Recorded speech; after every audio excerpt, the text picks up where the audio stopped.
So setting relationship boundaries usually feels a bit like drafting a peace treaty, right? Like thou shalt not do this or thou shalt not do that. Yeah, it's very defensive, like rolling out barbed wire just to keep bad behavior out. Exactly. But imagine if setting a boundary felt less like building a wall and more like, I don't know, offering a highly exclusive invitation.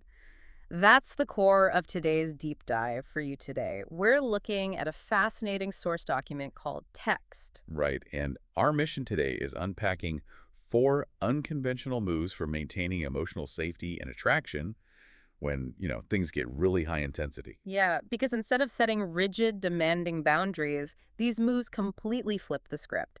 They use positive reinforcement, compliments, and playful challenges to communicate complex emotional needs. And the brilliance of this framework is how it totally reverses our normal communication style. Like, take the idea of the performative ick. Oh man, the performative icks. Right. We all know that sudden jarring feeling when a partner stops being genuine and starts acting out what they think you want them to be. Yeah. The psychology there is that performance inherently creates distance.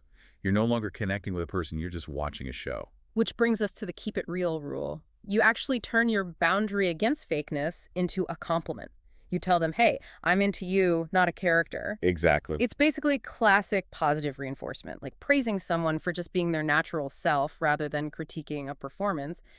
Their pure, unpolished authenticity becomes the ultimate reward. Yeah. And once they're being real, the question becomes, well, how do we communicate without constantly over-explaining every little thing? Which is where the read my energy requirement comes in. It solves that lack of read by making attention a game. I love this part.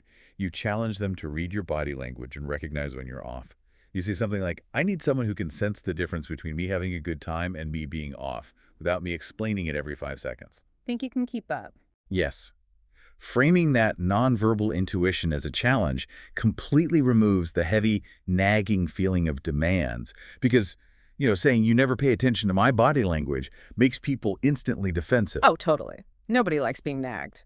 But phrasing it as a challenge, that taps into their drive. They actively want to step up to the plate and prove they have the emotional intelligence to read you. And that silent intuition becomes absolutely critical because as the stakes get higher, the shared headspace, what the document calls the bubble, gets incredibly fragile. So this leads to the don't break the spell policy, right, to protect the connection when things heat up? Exactly. It protects that space from 2 major threats, trivial logistics and the ego trip. Right. The ego trip happens when one person forgets it's a shared dynamic and just turns the interaction into a one-man show, seeking validation rather than connection. Both people have to stay totally locked in. Wait, but hold on. The real world still exists, right? Like, the dog barks, the phone rings, someone remembers they left the oven on. Are we really expecting to maintain a flawless, magical bubble where logistics just vanish? Well, no, it's not about achieving unbroken perfection. It's about mutual intention. By explicitly naming the bubble beforehand, you make defending it a shared priority. Ah, You're yeah. signaling that this specific mental space is sacred, and you're both agreeing to block out the mundane as best as you humanly can. Because eventually that bubble has to pop. And how you handle that transition dictates how the entire experience is remembered, which is the landing gear concept. Right. It addresses what the document calls the switch. Yeah, if you abruptly stop a high-intensity moment and just snap back to normal life, it feels incredibly jarring. Your nervous system is still highly activated. Exactly. That biochemical reality is exactly why aftercare is mandatory. You must shift immediately back to being sweet and connected. Without that landing gear, the memory of the event gets tainted by how coldly it finished. And the genius move here is establishing this requirement before anything even happens. You casually mention, hey, even if things get intense, I need that immediate shift back to being sweet afterward. If that landing is missing, the whole experience feels wrong. It creates a sense of holistic safety. You aren't drafting a legal contract of things they can't do. You're laying out a roadmap for how they can succeed with you, using compliments and positive expectations. It brings us right back to why we avoid the barbed wire peace treaty. Communicating complex relationship needs doesn't have to feel like a legal negotiation. It really doesn't. Framing them as positive expectations, rewards, and challenges creates a much more magnetic dynamic. Absolutely. Which leaves a fascinating question for you, the listener, to chew on.